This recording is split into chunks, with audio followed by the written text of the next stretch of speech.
আসসালামু আলাইকুম দর্শকবৃন্দ, আপনাদের সবাইকে জানাই আন্তরিক শুভেচ্ছা। আজ আমরা কথা বলবো এক নতুন ও তরুণদের প্রাণের গল্প নিয়ে। মাবরুর রশিদ বান্না পরিচালিত নতুন ধারাবাহিক নাটক ছাত্রাবাস নিয়ে। বিশ্ববিদ্যালয়ের ছাত্রজীবন মানেই হাসি, আড্ডা, প্রেম, বন্ধুত্ব আর স্বপ্নে ভরা এক দুনিয়া। ঠিক সেই দুনিয়াকেই এবার পর্দায় নিয়ে আসছে ছাত্রাবাস নাটক। থাম্বনেইলেই দেখা যাচ্ছে একদল প্রাণবন্ত তরুণ তরুণী, যাদের মুখে একরাশ হাসি আর বন্ধুত্বের উষ্ণতা। এই নাটকেই আমরা দেখতে পাবো ৫ বন্ধু, প্রত্যয়, মহিমা, অনিক, রাইহান আর বান্নাহকে, যাদের একসাথে থাকা, হাসি ঠাট্টা, প্রেমের গল্প আর জীবনের টানাপোড়েন তৈরি করেছে এক সুন্দর আবেগঘন কাহিনী। পরিচালক মাবরুর রশিদ বান্নাহ বলেছেন, ছাত্রাবাস এমন এক নাটক যা তরুণদের নিজের জীবনের গল্প মনে করিয়ে দিবে।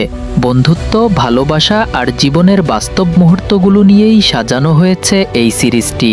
নাটকটি শিগগিরই সম্প্রচারিত হবে এনটিভিতে। তাই দর্শক তৈরি থাকুন হাসি, ভালোবাসা আর আবেগে ভরা নতুন এক গল্পে ডুব দেওয়ার জন্য।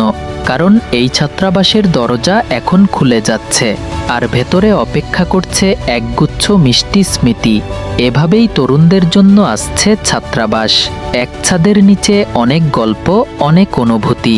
থাকুন আমাদের সাথে এবং দেখুন ছাত্রাবাস খুব শিগগিরই শুধুমাত্র এনটিভিতে।